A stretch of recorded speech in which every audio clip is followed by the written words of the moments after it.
di ba? Gusto natin mahila kung paano natin bibigyan natin ang ating mga kalahok. Kaya nasabi nila, ang lahat po ito ay magmula sa ating mga hulato.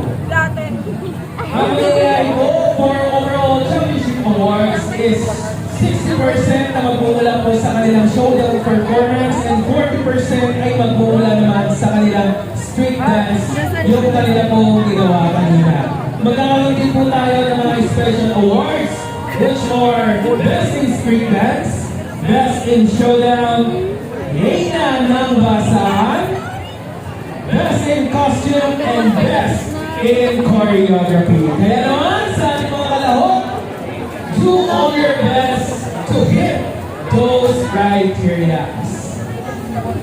At syempre, hindi naman natin pwedeng malampasin na hindi makilala ang mga magiging hulado ng ating street dancing competition sa taong ito.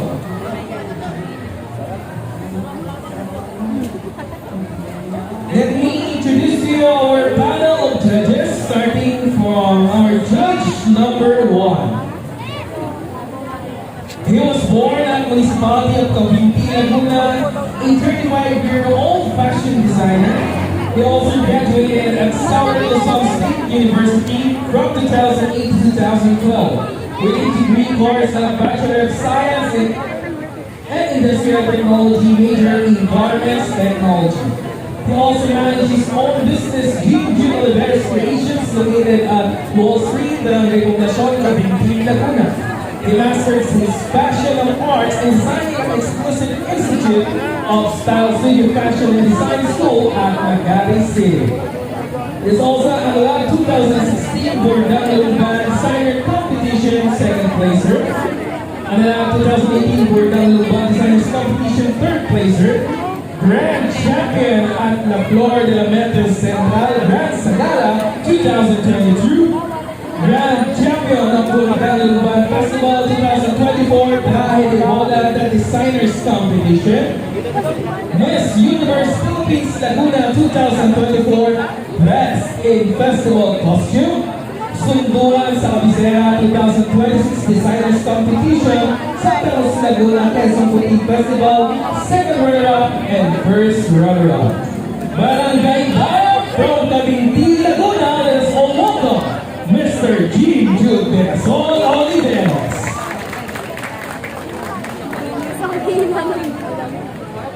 And our next judge is a 23-year-old from Lumban, Laguna, a commercial dance performing artist, head coach, choreographer, and dance executive of J&J Serial Arts. Graduated at Laguna State Polytechnic University Santa Cruz Campus with a degree in Bachelor of Physical Education. Gold medalist at PWU Dance Battle Mania 2017. Gold medalist at Cavite Laguna Sayaw Tikbangan 2021. Gold medalist at the first ever C4C Grand Dance Revolution 2022 at Santa Maria Laguna. Bronze medalist at Southern Tagalog Regional Association of Universities and Colleges Culture and Arts Festival 2022 for the classic hip hop category. Participated and performed on various festivals and concerts like Manila Festival, Bulgan Festival, Paiteokit Taka Festival, Gandara Festival, Greetings Festival, Gilingan Festival, Kawayan Festival, Manila Festival, Montero Festival, Quezon City Festival, Alihan sa Ambling Festival, Huayani, and in different provinces and in highly organized cities in Metro Manila. He also represented the Philippines at the 12th China International Folk Arts Festival 2023 in Fujian, China.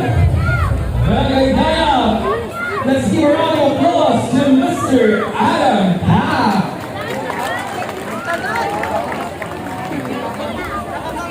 And to complete our panel of judges, let me introduce you a graduate of Business Information Management of ACLC San Pablo, a choreographer of different festivals of Laguna, Batangas, and Quezon Province, a Liwan Festival choreographer, an event coordinator, talent manager, stand-up comedian, singer, dancer, and master choreographer of Sol Aragones Workshop Group, and champion of Sayawi Manilag Festival Level Up 2026. Mga kaligaya, let us all welcome Mr. Jason Nino Garcia.